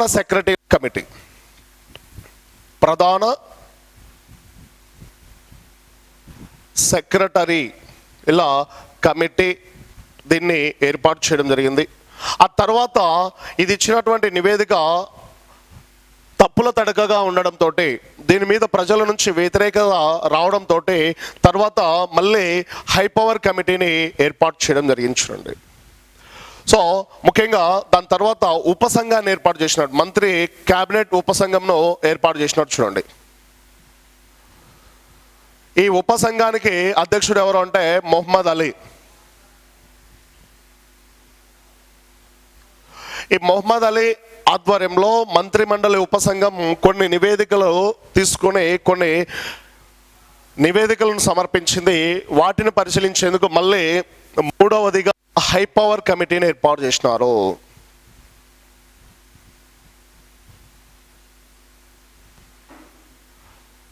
ఇది కేశవరావు ఆధ్వర్యంలో నడుస్తుంది చూడండి. ఈ కేశవరావు ఆధ్వర్యంలో ఈ హైపవర్ కమిటీ 2016లో మనకి ఏర్పడింది. ఈ కమిటీ చివరికి కొన్ని ప్రతిపాదనలు కేసీఆర్ ముందు వచ్చింది. మొత్తంగా ఈ కమిటీ సూచించిన ప్రకారం 2016 అక్టోబర్ 11 దసరా రోజున మొత్తంగా కొత్తగా 21 నూతన జిల్లాలను ఏర్పాటు చేసినారు. 21 నూతన జిల్లాలను ఏర్పాటు చేయడం జరిగింది. ఆల్రెడీ ఎన్ని ఉన్నాయి? 10 ఉన్నాయి. మరి కొత్తగా ఎన్ని ఏర్పడినాయి? 21. మొత్తం కలిపితే ఎన్ని అవుతున్నాయి చూడండి, 31 జిల్లాలుగా ఇది ఏర్పడటం జరిగింది. సో ఇలా ఈ ప్రధాన సెక్రటరీల కమిటీ మరియు మంత్రిమండలి ఉపసంఘం, ఆ తర్వాత హైపవర్ కమిటీ, ఈ 3 కమిటీల యొక్క సిఫార్సుల ఆధారంగా చివరికి 2016 అక్టోబర్ 11న దసరా సందర్భంగా తెలంగాణలో కొత్తగా 21 కొత్త జిల్లాలను ఏర్పాటు చేయడం జరిగింది. ఆల్రెడీ 10 ఉన్నాయి, మొత్తం కలిపినప్పటికీ 31 జిల్లాలు ఏర్పడినవి తెలంగాణలో. ఆ తర్వాత మళ్ళీ కొద్ది కాలానికి చూడండి, 2019 ఫిబ్రవరి 17వ తారీఖున మరో 2 కొత్త జిల్లాలను ఏర్పాటు చేసినారు. చూడండి, మరో 2 కొత్త జిల్లాలను ఏర్పాటు చేయడం జరిగింది. ఆ 2 కొత్త జిల్లాలు ఏవి అంటే, ఒకటి ములుగు, 2 నారాయణపేట్. ఒకటి ములుగు. ఈ ములుగును దేని నుంచి విడదీసినారు అంటే, మనకి భూపాలపల్లి నుంచి విడదీసినారు. అలాగే రెండోది నారాయణపేట్. ఈ నారాయణపేట్ను దేని నుంచి విడదీసినారంటే మహబూబ్ నగర్. ఈ మహబూబ్ నగర్ జిల్లా నుంచి ఈ నారాయణపేట్ను విడదీయడం జరిగింది. సో ఇలా మొత్తంగా ప్రస్తుతం తెలంగాణ రాష్ట్రంలో ఉన్నటువంటి జిల్లాల సంఖ్య ఎంత అంటే 33. ఇందులో కొత్తగా ఏర్పడినటువంటి జిల్లాల సంఖ్య ఎంత అంటే మనకి 23 జిల్లాలు కొత్తగా ఏర్పడినాయి. ఆల్రెడీ పాతవి 10 ఉన్నవి, వాటి నుంచే మొత్తం ఎన్ని వచ్చినాయి? 33 వచ్చినాయి. అంటే మధ్యలో ఎన్ని ఉన్నాయి? మనకి 23 కొత్తగా ఏర్పడినవి అని చెప్పి గుర్తుపెట్టుకోవాలి. సో పాత జిల్లాల సంఖ్య 10, కొత్త జిల్లాల సంఖ్య 23, మొత్తం కలిపితే 33. సో ప్రస్తుతం తెలంగాణలోని మొత్తం జిల్లాల సంఖ్య ఎంత అంటే 33 అని చెప్పాలి. లేదా కొత్తగా ఏర్పడినటువంటి జిల్లాల సంఖ్య ఎంత అంటే 23 జిల్లాలు. మరి 2014 కంటే ముందు తెలంగాణ ప్రాంతంలో ఉన్న జిల్లాల సంఖ్య ఎంత అంటే 10 జిల్లాలు. 10 జిల్లాలు అని చెప్పి గుర్తుపెట్టుకోవాలి. సో ఇవి ఈ జిల్లాల ఏర్పాటుకు సంబంధించినటువంటి అంశాలు. నెక్స్ట్ ఇక్కడ నుంచి మనం బయటకు వస్తే తెలంగాణ రాష్ట్రం యొక్క ఉనికిని మనం ఇక్కడ చూద్దాం. ఎక్కడ ఉంది అసలు తెలంగాణ రాష్ట్రం? భారతదేశంలో ఏ భాగంలో ఉంది, లేదా ఆసియా ఖండంలో ఏ భాగంలో ఉంది, లేదా భూమి మీదనే ఏ భాగంలో విస్తరించి ఉంది అనేది మనం ఇప్పుడు చూద్దాం. ఉనికి, తెలంగాణ ఉనికిని ఇక్కడ మనం గమనించినట్లయితే, ఇంతవరకు మనం తెలంగాణ ఆవిర్భావం గురించి చెప్పుకున్నాం. ఇప్పుడు తెలంగాణ ఉనికి, ఈ తెలంగాణ రాష్ట్రం మనకి చూస్తే కనుక చూడండి, ఇదో ఒక సమద్విబాహు త్రిభుజ ఆకారంలో మనకి ఏర్పడి ఉంటుంది. చూడండి, ఇలా ఒక సమద్విబాహు త్రిభుజ ఆకారంలో ఏర్పడి ఉంటుంది. జనరల్గా మనకు అడుగుతాడు, తెలంగాణ చిత్రపటం ఏ ఆకారంలో ఉంటుంది అంటే త్రిభుజాకారం, సమబాహు త్రిభుజ ఆకారం, లేదా సమద్విబాహు త్రిభుజ ఆకారం ఇట్లా ఇస్తాడు. మనకు సమద్విబాహు త్రిభుజం 2 భుజాలు సమానంగా ఉండి ఇంకొక భుజం వేరుగా ఉంటే దానిని సమద్విబాహు త్రిభుజం అని చెప్పి పిలుస్తాం. ఇలా సమద్విబాహు త్రిభుజ ఆకారంలో మనకి ఈ తెలంగాణ రాష్ట్ర చిత్రపటం కనిపిస్తుంది. ఇందులో మనం గమనించినట్లయితే తెలంగాణ రాష్ట్రం ఎక్కడి నుంచి అక్షాంశాల పరంగా చూసుకుంటే ఎక్కడి నుంచి మనకి ఎక్కడి వరకు విస్తరించి ఉంది అనేది చూస్తే 15 degrees 50 minutes నుంచి 19 degrees 51 minutes ఉత్తర అక్షాంశాల మధ్య తెలంగాణ రాష్ట్రం విస్తరించి ఉంది. చూడండి, 15 degrees 50 minutes ఉత్తర అక్షాంశం నుంచి 19 degrees 50 minutes 19 degrees 51 minutes ఉత్తర అక్షాంశాల మధ్య తెలంగాణ రాష్ట్రం విస్తరించి ఉంది. మరి రేఖాంశాల పరంగా తీసుకున్నప్పుడు ఇదో ఇక్కడ మనం రేఖాంశాలను తీసుకుంటున్నాం. చూడండి, నిలువు గీతలను రేఖాంశాలు అంటారు. రేఖాంశాల పరంగా తీసుకున్నప్పుడు తెలంగాణ రాష్ట్రం 77 degrees 15 minutes నుంచి 81 degrees 19 minutes తూర్పు రేఖాంశాల మధ్య విస్తరించి ఉంది. 81 degrees 19 minutes తూర్పు రేఖాంశాల మధ్య తెలంగాణ విస్తరించి ఉంది. సో తెలంగాణ రాష్ట్రం యొక్క అక్షాంశ రేఖాంశ వ్యాప్తిని తెలియచేయండి అంటే ఇలా మనం గుర్తుపెట్టుకోవాలి. తెలంగాణ రాష్ట్రం యొక్క అక్షాంశ రేఖాంశ వ్యాప్తిని ఒకసారి మనం గమనించినట్లయితే చూడండి, ఫస్ట్ ఎక్కడి నుంచి అంటే 15°50' నుంచి 19°51' ఉత్తర అక్షాంశాల మధ్యను, మరియు 77°15' నుంచి 81°19' తూర్పు రేఖాంశాల మధ్యను తెలంగాణ రాష్ట్రం విస్తరించి ఉంది. మరి భూమిని మనం గమనించినట్లయితే ఇలా గుండ్రంగా ఉంటుంది. ఈ భూమికి అడ్డంగా గీసిన ఊహాజనిత రేఖల్లో అక్షాంశాలు అంటాం. ఈ భూమికి మధ్యలో గీసిన దాన్ని భూమధ్య రేఖ అంటాం. చూడండి, ఈ భూమధ్య రేఖ పై భాగాన్ని ఉత్తరార్ధగోళం అని, కింది భాగాన్ని దక్షిణార్ధగోళం అని పిలుస్తాం. ఈ రెండిట్లో భారతదేశం ఎక్కడుందంటే ఇదో ఈ భాగంలో భారతదేశం కనిపిస్తుంది. చూడండి, ఈ భాగంలో మనకి మన భారతదేశం ఈ ప్రాంతంలో కనిపిస్తుంది. లైక్ ఈ భారతదేశంలో తెలంగాణ రాష్ట్రం ఇదో ఈ భాగంలో మనకు తెలంగాణ రాష్ట్రం ఇట్లా ఏర్పడి కనిపిస్తుంది.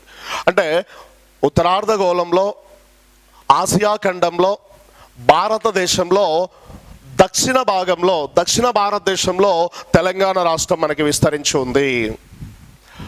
ఆసియా ఖండం అంటే ఉత్తరార్ధగోళం, ఉత్తరార్ధగోళంలో ఆసియా ఖండం, ఆసియా ఖండంలో భారతదేశం, భారతదేశంలో దక్షిణ భారతదేశంలో ఈ తెలంగాణ రాష్ట్రం మనకి విస్తరించి ఉంది. మరి తెలంగాణ రాష్ట్రం యొక్క మొత్తం వైశాల్యం ఎంత? తెలంగాణ రాష్ట్రం యొక్క మొత్తం వైశాల్యం ఎంత అనేది మనం గమనించినట్లయితే 1,12,077 చదరపు కిలోమీటర్లు. ఇది తెలంగాణ రాష్ట్రం యొక్క మొత్తం వైశాల్యం. ప్రస్తుత 2014 జూన్ 2న ఏర్పడిన తెలంగాణ రాష్ట్రం యొక్క మొత్తం వైశాల్యం ఎంత అంటే 1,12,077 చదరపు కిలోమీటర్లు. మరి ఇంత వైశాల్యాన్ని కలిగిన ఈ తెలంగాణ రాష్ట్రం భారత మొత్తం భూభాగంలో అంటే భారతదేశానికి సంబంధించిన మొత్తం భూభాగంలో ఎంత శాతాన్ని కలిగి ఉందంటే 3.41% కలిగి ఉంది. చూడండి, సో దేశం మొత్తం భూభాగంలో తెలంగాణ భూభాగ శాతం ఎంత అంటే 3.4%గా మనం పేర్కొంటూ ఉన్నాం. మరి వైశాల్యం పరంగా తెలంగాణ రాష్ట్రం దేశంలో ఎన్నవ పెద్ద రాష్ట్రంగా ఉంది? 11వ అతిపెద్ద రాష్ట్రం. చూడండి, 11th ప్లేస్ మనం పిలుచుకుంటూ ఉన్నాం. సో దేశంలో తెలంగాణ రాష్ట్రం వైశాల్యం పరంగా ఎన్నో పెద్ద రాష్ట్రంగా ఉందంటే 11th ప్లేస్లో మనం చెప్పుకుంటూ ఉన్నాం. మరి తెలంగాణ కన్నా ముందున్న స్థానం 10వ స్థానంలో ఏ రాష్ట్రం ఉంది అంటే మనకి తమిళనాడు రాష్ట్రం విస్తరించి ఉంది. అలాగే తెలంగాణకు తరువాతి స్థానం 12వ స్థానంలో ఏ రాష్ట్రం ఉందంటే మనకి బీహార్ రాష్ట్రం విస్తరించి ఉంది. సో తెలంగాణ 11వ స్థానంలో ఉంటే తెలంగాణ కన్నా ముందు స్థానంలో తమిళనాడు ఉంటే తెలంగాణ తర్వాతి స్థానంలో మనకి బీహార్లో కనిపిస్తున్నాయి. వైశాల్యం పరంగా భారతదేశంలో మొదటి అతి పెద్ద రాష్ట్రాలను చెప్పండి అన్నప్పుడు మనం ఏం చెప్పాలి? రాజస్థాన్, మధ్యప్రదేశ్, మహారాష్ట్ర, గుజరాత్. రాజస్థాన్, మధ్యప్రదేశ్, మహారాష్ట్ర, ఉత్తరప్రదేశ్. ఇక్కడ 4వ స్థానంలో ఉత్తరప్రదేశ్ ఉంటుంది. ఇవి మొదటి 4 పెద్ద రాష్ట్రాలు అయితే మరి 11వ అతి పెద్ద రాష్ట్రం ఏది అంటే మన తెలంగాణ రాష్ట్రమే. ఇది మొత్తం వైశాల్యం ఎంత అంటే 1,12,077 చదరపు కిలోమీటర్లను కలిగి ఉంది. నెక్స్ట్ మొత్తం భూభాగంలో ఎంత శాతం ఉందంటే 3.4% ఉంది. మరి అక్కడి నుంచి వస్తే మరి తెలంగాణ యొక్క జిల్లాలలో అతి పెద్ద జిల్లా ఏది? తెలంగాణ జిల్లాల్లో అతి పెద్ద జిల్లా ఏది అంటే వైశాల్యం పరంగా తెలంగాణలో అతి పెద్ద జిల్లా భద్రాద్రి కొత్తగూడెం జిల్లా, రెండవది నల్గొండ జిల్లా. ప్రస్తుతం తెలంగాణలో అతి పెద్ద జిల్లా ఏది అంటే కొత్తగూడెం జిల్లా. ఇది తెలంగాణలో అతి పెద్ద జిల్లాగా మనం పేర్కొంటూ ఉన్నాం. ఇక రెండవది నల్గొండ జిల్లా. మరి తెలంగాణలో వైశాల్యం పరంగా అతి చిన్న జిల్లాలు, తెలంగాణలో వైశాల్యం పరంగా చిన్నవి ఏవి అని మనం చూస్తే ఇక్కడ ఫస్ట్ వన్ ములుగు, హైదరాబాద్ అతి చిన్న జిల్లా.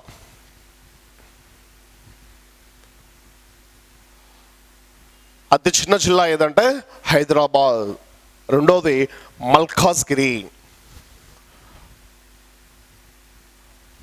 మేడ్చల్ మల్కాజ్గిరి అని చెప్పి పిలుస్తున్నాం. చూడండి, ఇవి పెద్దవైతే ఈ రెండు మనకు చిన్న జిల్లాలుగా పేర్కొంటున్నాం. సో తెలంగాణలో వైశాల్యం పరంగా పెద్దవి కొత్తగూడెం, నల్గొండ, చిన్నవి హైదరాబాద్, మేడ్చల్, మల్కాజ్గిరి అని చెప్పి పిలుస్తున్నాం. నెక్స్ట్ మనం చూస్తే ఈ తెలంగాణ రాష్ట్రంలో జనాభా తీసుకుంటే ఎంత జనాభా తెలంగాణ రాష్ట్రంలో మనకి ఉంది అంటే 3.50 కోట్ల జనాభా మనకి కలదు. చూడండి, 3.50 కోట్ల జనాభా మనకు ఉంది. అంటే 3,50,00,000 మంది జనాభా తెలంగాణ రాష్ట్రంలో నివసిస్తూ ఉన్నారు. ఇది కెనడా దేశపు జనాభాకు సమానంగా ఉంది. చూడండి, కెనడా దేశ జనాభాకు సమానం అని పిలుస్తున్నాం. చూడండి, ఏ దేశ జనాభాకు సమానంగా ఉంటుందంటే కెనడా దేశపు జనాభాకి ఇది సమానంగా ఉంది. మరి మన భారతదేశం యొక్క మొత్తం జనాభాలో తెలంగాణ జనాభా శాతం ఎంత అంటే 2.89% ఉంది. చూడండి, దేశం మొత్తం జనాభాలో తెలంగాణ జనాభా శాతం ఎంత అంటే 2.89%. మరి జనాభా పరంగా తెలంగాణ దేశంలో ఎన్నో స్థానంలో కలదు అంటే 12వ స్థానంలో కలదు. చూడండి, జనాభా పరంగా దేశంలో తెలంగాణ 12వ స్థానంలో కలదు. నెక్స్ట్ మనం గమనించినట్లయితే తెలంగాణలో జనాభా పరంగా పెద్ద జిల్లా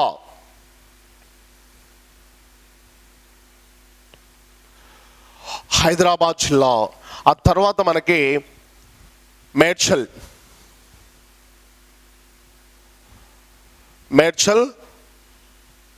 మల్కాజ్గిరి జిల్లా కనిపిస్తుంది. చూడండి, రెండవ అతి పెద్దది మేడ్చల్, మల్కాజ్గిరి అయితే పెద్దది హైదరాబాద్. సో తెలంగాణలో జనాభా పరంగా అతి పెద్ద జిల్లా హైదరాబాద్, రెండవది మేడ్చల్, మల్కాజ్గిరి. మరి తెలంగాణలో జనాభా పరంగా చిన్న జిల్లా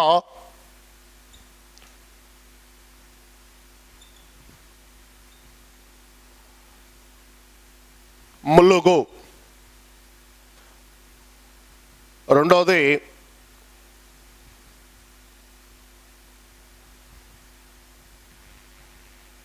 భూపాలపల్లి. సో చిన్న జిల్లాలో ఈ రెండు అయితే, పెద్ద జిల్లాలో ఈ రెండు హైదరాబాద్, మేడ్చల్, మల్కాజ్గిరి. అలాగే చిన్న జిల్లాలు ములుగు, భూపాలపల్లి అని చెప్పి పిలుస్తున్నాం. ఇక నెక్స్ట్ మనం చూస్తే ఈ తెలంగాణ రాష్ట్రానికి సరిహద్దులను ఒకసారి మనం చూస్తే తెలంగాణ రాష్ట్రానికి సరిహద్దులు ఏమున్నాయి అనేది ఒకసారి చూద్దాం. ఏ రాష్ట్రాలతో తెలంగాణ రాష్ట్రం సరిహద్దులు పంచుకుంటూ ఉంది? ఏ రాష్ట్రాలతో తెలంగాణ రాష్ట్రం సరిహద్దులు పంచుకుంటుంది అంటే తెలంగాణ రాష్ట్రం 4 రాష్ట్రాలతో సరిహద్దును పంచుకుంటుంది. లైక్ ఆంధ్రప్రదేశ్, ఛత్తీస్గఢ్, మహారాష్ట్ర, కర్ణాటక. ఈ 4 రాష్ట్రాలతోటి సరిహద్దులను పంచుకుంటూ ఉంది.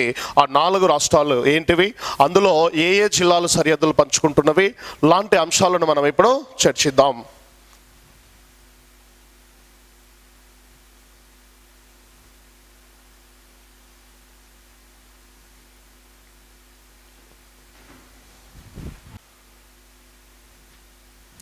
సో సరిహద్దులు ఒకసారి మనం గమనించినట్లయితే ఈ తెలంగాణతో సరిహద్దులను పంచుకునేటువంటి రాష్ట్రాలు ఏమున్నాయి అని చూస్తే ఇలా మనకి కనిపిస్తుంది. ఇటువైపున ఈ ఏరియా వరకు మనకి ఇదంతా కర్ణాటక మనకి విస్తరించి ఉంటుంది. ఈ పైపులో మహారాష్ట్ర మొత్తం ఈ భాగం వరకు చూడండి, ఇదంతా కూడా మనకి ఇట్లా మహారాష్ట్ర, కర్ణాటక, ఈ భాగం మనకి ఛత్తీస్గఢ్, ఈ భాగం మనకి ఛత్తీస్గఢ్ ఉంటాయి. ఇటువైపున మనం గమనించినట్లయితే ఈ భాగం నుంచి ఆంధ్రప్రదేశ్, ఏపీ ఇటువైపున మనకి కనిపిస్తుంది. చూడండి, కర్ణాటక, ఆంధ్రప్రదేశ్, ఛత్తీస్గఢ్, మహారాష్ట్ర మనకి కనిపిస్తున్నాయి. మొత్తంగా ఎన్ని రాష్ట్రాలతో సరిహద్దును కలిగి ఉంది తెలంగాణ రాష్ట్రం అంటే 4 రాష్ట్రాలతో సరిహద్దులను కలిగి ఉంది. వరుసగా 1 by 1 మనం చూద్దాం. చూడండి, ఫస్ట్ వన్ ఏపీ తీసుకుందాం. ఏపీ చూడండి, తెలంగాణ రాష్ట్రానికి తూర్పు వైపున సరిహద్దును పంచుకునేది ఏది అంటే ఆంధ్రప్రదేశ్. తెలంగాణ రాష్ట్రానికి పశ్చిమ వైపున సరిహద్దును పంచుకునేది ఏదంటే కర్ణాటక. తెలంగాణ రాష్ట్రానికి ఉత్తరం వైపున సరిహద్దును కలిగి ఉండేది ఏదంటే మనకి మహారాష్ట్ర. అలాగే తెలంగాణ రాష్ట్రానికి ఇటువైపున చూడండి, ఈ ఈశాన్యంలో సరిహద్దును కలిగి ఉన్నటువంటి రాష్ట్రం ఏది అంటే ఛత్తీస్గఢ్ అని చెప్పి గుర్తుపెట్టుకోవాలి. అలాగే తెలంగాణ రాష్ట్రానికి దక్షిణం వైపున కూడా మన ఆంధ్రప్రదేశే కనిపిస్తుంది. తెలంగాణ రాష్ట్రానికి దక్షిణం వైపున కూడా ఆంధ్రప్రదేశే కనిపిస్తుంది. మరి ఇందులో ఫస్ట్ వన్ ఏపీని మనం తీసుకుంటే కనుక, ఆంధ్రప్రదేశ్ను మనం తీసుకుంటే కనుక, ఆంధ్రప్రదేశ్తో సరిహద్దును పంచుకునే తెలంగాణ జిల్లాలేవి అంటాడు. ఆంధ్రప్రదేశ్తో సరిహద్దును పంచుకునే తెలంగాణ జిల్లాలో ఇక్కడ చిన్న లాజికల్ కోడ్తో గుర్తుపెట్టుకోవాలండి మనం. ఏంటి ఆ లాజికల్ కోడ్ అంటే చూడండి, నాన్న వాగక కూసో, కూసో అనేది కోసో అని రాస్తున్నా చూడండి, ఇట్లా రాసుకోవచ్చు. నాన్న వాగక కూసో అని మనం గుర్తుపెట్టుకుంటే, రాసుకునేటప్పుడు కోసో అని రాస్తే చాలా ఈజీగా వస్తుంది. మరి ఏంటి ఇక్కడ నాగర్ కర్నూల్, నాగర్ కర్నూల్. మరి ఏంటి ఇక్కడ నల్గొండ, వనపర్తి, గద్వాల్, గద్వాల్, ఖమ్మం, కొత్తగూడెం, సూర్యాపేట్. ఇలా ఏపీతో సరిహద్దును పంచుకునేటువంటి తెలంగాణ జిల్లాలు ఏవి అంటే నాన్న వాగక కూసో అని చెప్పి సింపుల్గా చెప్పేయచ్చు. That is Nagar Kurnool, Nalgonda, Wanaparthy, Gadwal, Khammam, Kothagudem, Suryapet. ఇక నెక్స్ట్ మనం గమనించినట్లయితే మహారాష్ట్రను తీసుకుందాం. మరి మహారాష్ట్రతో సరిహద్దును పంచుకునేటువంటి తెలంగాణ జిల్లాలు ఏవి అని క్వశ్చన్ అడుగుతాడు. మహారాష్ట్రతో సరిహద్దును పంచుకునే తెలంగాణ జిల్లాలు ఏవి అని చూస్తే, దీనికి కూడా ఒక కోడ్ మనం రాసుకోవచ్చు చూడండి. ఆమని, అబోనికా, ఆమని అబోనికా అని చెప్పి పిలుస్తున్నాం చూడండి. ఇది మహారాష్ట్రతో సరిహద్దును పంచుకునే తెలంగాణలోని జిల్లాలకు కోడ్ ఏంటంటే ఆమని అబోనికా అని చెప్పి పిలుస్తున్నాం. ఆదిలాబాద్, అలాగే మంచిర్యాల, నిజామాబాద్, అలాగే ఆసిఫాబాద్, భూపాలపల్లి, నిర్మల్, కామారెడ్డి. ఈ 7 జిల్లాలు తెలంగాణలోని ఈ 7 జిల్లాలు మహారాష్ట్రతో కూడా సరిహద్దును పంచుకుంటూ ఉన్నాయి. సో మొత్తంగా చూడండి, 4 రాష్ట్రాల్లో 2 రాష్ట్రాలు తెలంగాణలోని 7 జిల్లాలతో సరిహద్దులు పంచుకుంటూ ఉన్నాయి. లైక్ ఆంధ్రప్రదేశ్ కూడా ఒక 7 జిల్లాలతో సరిహద్దును పంచుకుంటుంది. At the same time Maharashtra కూడా తెలంగాణలోని 7 జిల్లాలతో సరిహద్దును పంచుకుంటూ ఉంది. ఇలా 7 జిల్లాలతో తెలంగాణలోని 7 జిల్లాలతో సరిహద్దును పంచుకునే రాష్ట్రాలు ఏవి అంటే మహారాష్ట్ర, ఆంధ్రప్రదేశ్. లేదా తెలంగాణలోని అత్యధిక జిల్లాలతో సరిహద్దును పంచుకునేవి ఏవి అంటే ఆంధ్రప్రదేశ్, మహారాష్ట్ర అని చెప్పి గుర్తుపెట్టుకోవాలి. నెక్స్ట్ కర్ణాటకను తీసుకుంటే, మరి కర్ణాటకతో సరిహద్దును పంచుకునే తెలంగాణలోని జిల్లాలు ఏమున్నాయి అనేది ఒకసారి మనం చూస్తే చూడండి. ఇక్కడ నాగ వికాసం అని చెప్పి పిలుస్తున్నాం కోడ్ వచ్చేసి. దీనికి కోడ్ ఏంటంటే నాగ వికాసం, నాగ వికాసం. ఏంటి ఇక్కడ నాగ వికాసం అంటే నాతోటి నారాయణపేట్, అలాగే గద్వాల్, వికారాబాద్, కామారెడ్డి మరియు సంగారెడ్డి. ఈ 5 జిల్లాలో కర్ణాటక రాష్ట్రంతో సరిహద్దును పంచుకుంటున్నాయి. ఈ 5 జిల్లాలు కర్ణాటక రాష్ట్రంతో సరిహద్దును కలిగి ఉన్నాయి. నెక్స్ట్ అక్కడి నుంచి వస్తే లాస్ట్ వన్ ఛత్తీస్గఢ్. మరి ఏంటి ఛత్తీస్గఢ్తో సరిహద్దును పంచుకునే జిల్లాలు ఏమైనా ఉన్నాయా? ఎస్ ఉన్నాయి. ఏమేమి ఉన్నాయంటే సింపుల్ వన్ చూడండి. ఒకటి భూపాలపల్లి, 2 భద్రాద్రి కొత్తగూడెం, అలాగే 3 ములుగు. చివరిగా ఏర్పడినటువంటి ఈ ములుగు జిల్లా కూడా ఈ ఛత్తీస్గఢ్తో సరిహద్దును కలిగి ఉంది. సో ఇలా 3 జిల్లాలతో ఛత్తీస్గఢ్ సరిహద్దును కలిగి ఉంది. ఇప్పుడు తెలంగాణ రాష్ట్రంలోని అతి తక్కువ జిల్లాలతో సరిహద్దును పంచుకునే రాష్ట్రం ఏది అంటాడు. ఛత్తీస్గఢ్. చూడండి, ఓన్లీ 3 జిల్లాలతో మాత్రమే సరిహద్దును పంచుకుంటుంది.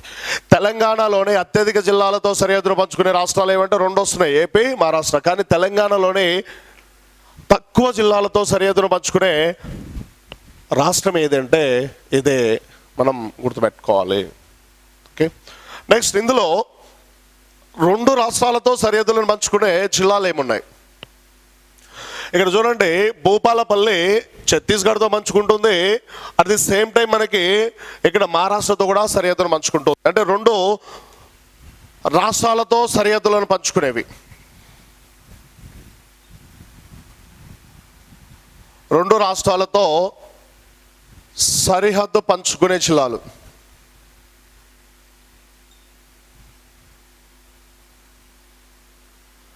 రెండు రాష్ట్రాలతో సరిహద్దును పంచుకునే జిల్లాలు ఎన్ని ఉన్నాయి మనకి అంటే, 1 భూపాలపల్లి.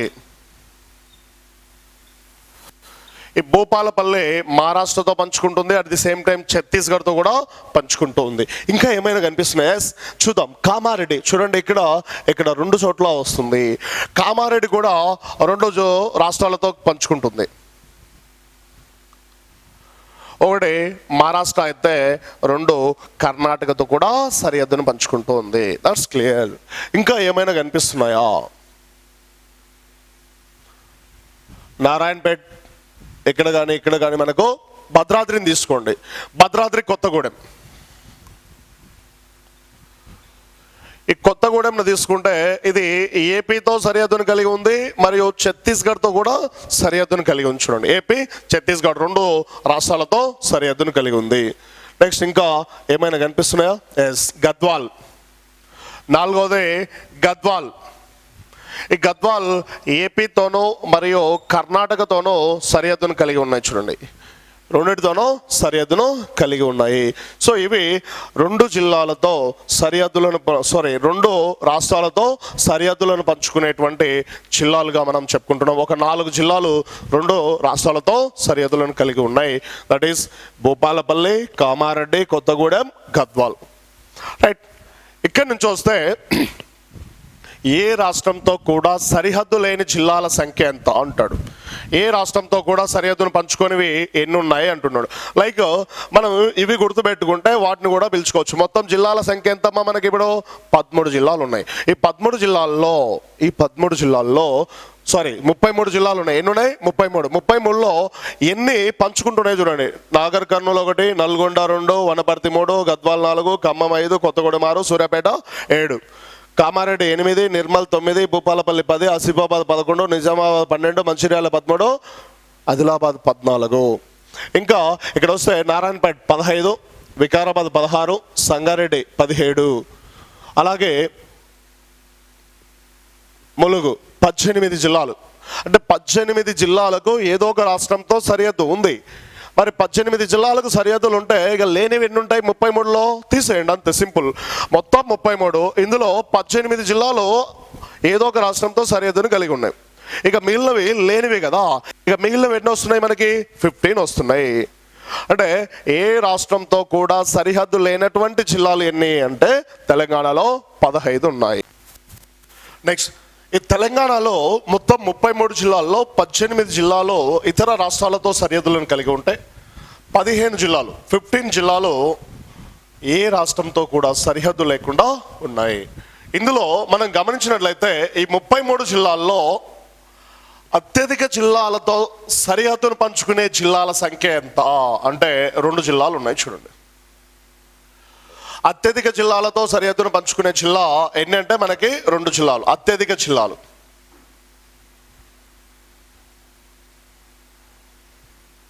సరిహద్దు కలిగినవి.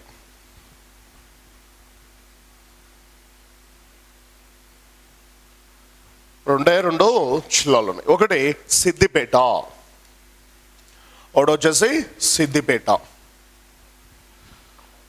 ఇది 8 జిల్లాలతో సరిహద్దును పంచుకుంటుంది. At the same time Rangareddy జిల్లా, ఇది కూడా 8 జిల్లాలతో సరిహద్దును పంచుకుంటూ ఉంది. సో తెలంగాణలో అత్యధిక జిల్లాలతో సరిహద్దును పంచుకునే జిల్లాలు ఎన్ని అంటే 2 జిల్లాలు ఉన్నాయి. ఒకటి సిద్దిపేట, రెండోది రంగారెడ్డి. ఈ రెండు కూడా అత్యధికంగా 8 జిల్లాలతోటి సరిహద్దులను కలిగి ఉన్నాయి. నెక్స్ట్ మనం ఈ జిల్లాల నుంచి బయటకు వస్తే మరి తెలంగాణ రాష్ట్రం యొక్క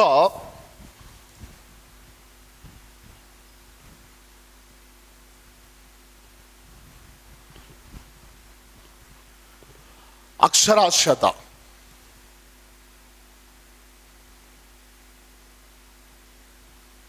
తెలంగాణ రాష్ట్రం యొక్క అక్షరాస్యతను మనం గనుక తీసుకుంటే 66.35% అక్షరాస్యత కలిగి ఉంది తెలంగాణలో. మరి తెలంగాణలో అత్యధిక అక్షరాస్యత కలిగినటువంటి జిల్లా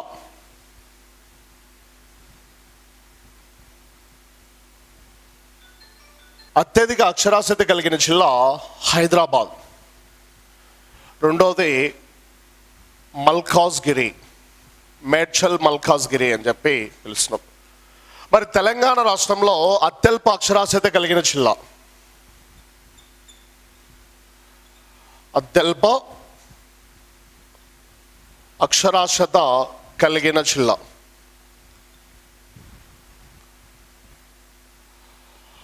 గద్వాల్, నాగర్ కర్నూల్. ఈ రెండు అత్యల్ప అక్షరాస్యత కలిగినటువంటి జిల్లాలుగా మనం పేర్కొంటూ ఉన్నాం. నెక్స్ట్ మనం వస్తే జనసాంద్రత.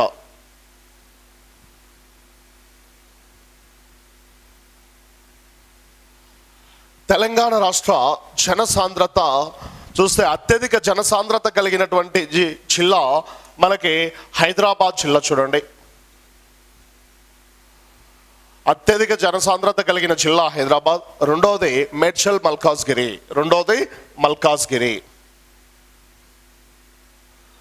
అలాగే అత్యల్ప జనసాంద్రత కలిగిన జిల్లా మనకి మొదటి స్థానంలో ములుగు మనకి కనిపిస్తే, ఇక రెండవ స్థానంలో మనకి భూపాలపల్లి కనిపిస్తుంది. చూడండి, అత్యల్ప జనసాంద్రత కలిగిన జిల్లాల్లో మొదటి స్థానంలో ములుగు ఉంటే రెండవ స్థానంలో భూపాలపల్లి మనకి కనిపిస్తూ ఉంది. భూపాలపల్లి రెండవ స్థానంలో కనిపిస్తూ ఉంది.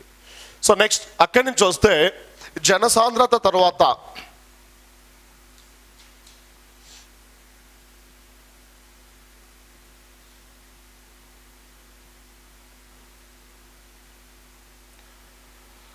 జనసాంద్రతలో ఇక్కడ మనం గమనించండి, ఇక్కడ మొదటి స్థానం అంటే అత్యల్పంగా అధికంగా ఉండేదైతే మనం గమనించినప్పుడు ఇక్కడ ఆసిఫాబాద్ వస్తుందండి. ఇది ఒక్కటి కొద్దిగా చేంజ్ చేసుకోవాలి.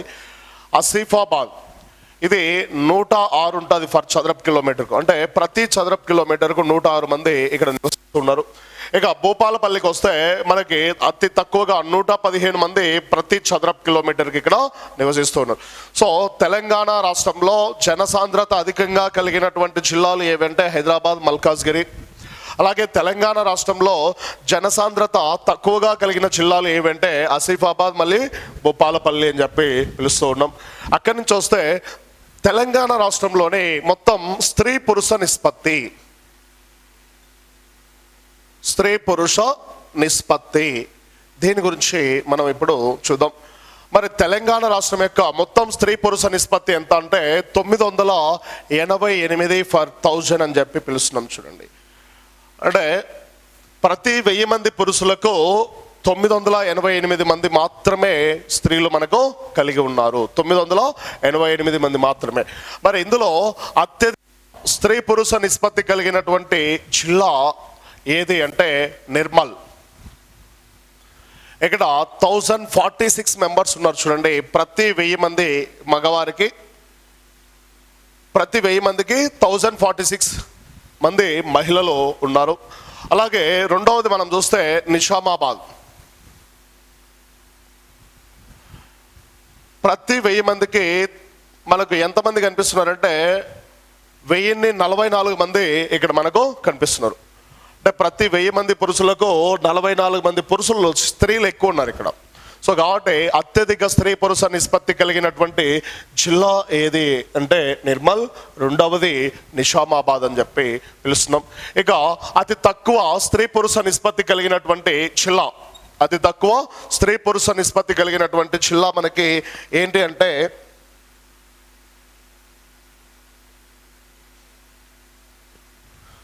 వరంగల్. అర్బన్ చెప్తున్నాం చూడండి, ఇక్కడ వరంగల్ అర్బన్ అతి తక్కువగా ఉంటే రెండోది మహబూబాబాద్. ఇవి అతి తక్కువ స్త్రీ పురుష నిష్పత్తిని కలిగినటువంటి జిల్లాలుగా మనం పేర్కొంటూ ఉన్నాం. ఇవి తెలంగాణ రాష్ట్రానికి సంబంధించిన కొన్ని ముఖ్యమైనటువంటి అంశాలు. ఇక్కడ నుంచి మనం గమనించినట్లయితే ఇంకా కొన్ని అంశాలను చూస్తే తెలంగాణ రాష్ట్రంలో అతి పెద్ద నగరం ఏదంటే హైదరాబాద్, రెండవది వరంగల్ అని చెప్పి గుర్తుపెట్టుకోండి. సో హైదరాబాద్ మొదటి అతి పెద్ద నగరం అయితే రెండవది వరంగల్ నగరం తెలంగాణలో రెండవ అతి పెద్ద నగరంగా మనం పేర్కొంటూ ఉన్నాం. నెక్స్ట్ అక్కడి నుంచి వస్తే తెలంగాణ రాష్ట్రం యొక్క చిహ్నం, తెలంగాణ రాష్ట్రం యొక్క చిహ్నం ఏంటి అనేది మనం చూస్తే తెలంగాణ రాష్ట్ర చిహ్నం ఏంటంటే కాకతీయ కళాతోరణంతో కూడినటువంటి చార్మినార్. ఆ చార్మినార్ పై భాగంలో మనకి ఈ లయన్ క్యాపిటల్ కనిపిస్తుంది, లయన్ క్యాపిటల్ సారనాథ్ స్తూపం మనకి కనిపిస్తుంది. సో ఇలా కళాతోరణం, ఏది కాకతీయ కళాతోరణం.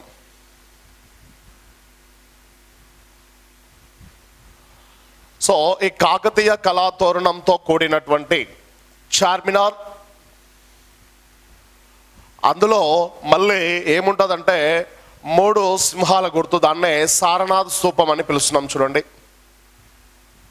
సారనాథ్ స్తూపం కనిపిస్తుంది. ఈ సారనాథ్ స్తూపం పైన మనకు సత్యమేవ జయతే అనేటువంటి చిహ్నం కనిపిస్తుంది.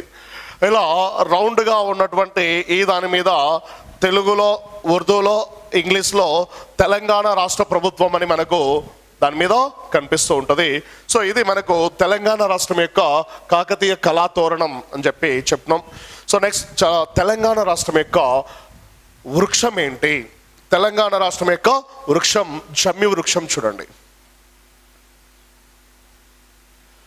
తెలంగాణ రాష్ట్రం యొక్క వృక్షం ఏదంటే జమ్మి వృక్షం. అలాగే తెలంగాణ యొక్క పండుగ బతుకమ్మ పండుగ. ఈ బతుకమ్మ పండుగ నాడు లేదా దసరా పండుగ నాడు ఈ జమ్మి వృక్షాల యొక్క పత్రాలను పెద్దలకు ఇచ్చి ఆశీర్వాదం తీసుకుంటారు. ఈ తెలంగాణ ప్రాంతంలో ఈ జమ్మి పత్రాలను బంగారుగా వీళ్ళు పూజిస్తూ ఉంటారు. అది మనం ఇక్కడ గుర్తుంచుకోవాలి. అలాగే తెలంగాణ యొక్క పుష్పం ఏమిటి? తెలంగాణ పుష్పం ఏమిటి అంటే తంగేడు పువ్వు. తెలంగాణ పుష్పం తంగేడు పువ్వు. అలాగే తెలంగాణ క్రీడ, అధికారిక క్రీడ, తెలంగాణ అధికారిక క్రీడ కబడ్డీ. తెలంగాణ అధికారిక గీతం జయ జయ హే తెలంగాణ, జయ జయ హే.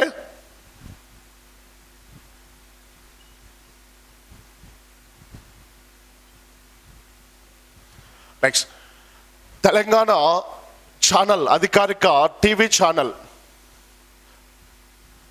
యాదగిరి. అలాగే తెలంగాణ అధికారిక పత్రిక, మాసపత్రిక అంటాం చూడండి, తెలంగాణ. తెలంగాణ రాష్ట్ర అధికారిక మాసపత్రిక ఏదంటే తెలంగాణనే. నెక్స్ట్ తెలంగాణ పక్షి పాలపిట్ట. తెలంగాణ జంతువు మచ్చల జింక, యాక్సిస్ యాక్సిస్ అని చెప్పి పిలుస్తాం, తెలంగాణ జంతువు. అలాగే తెలంగాణ పండుగలు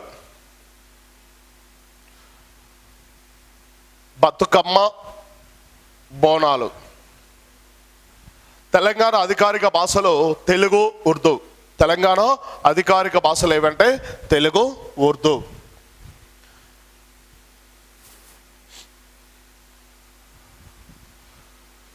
సో ఇవి మనకు తెలంగాణ ఉనికి విస్తరణకు సంబంధించినటువంటి అంశాలు.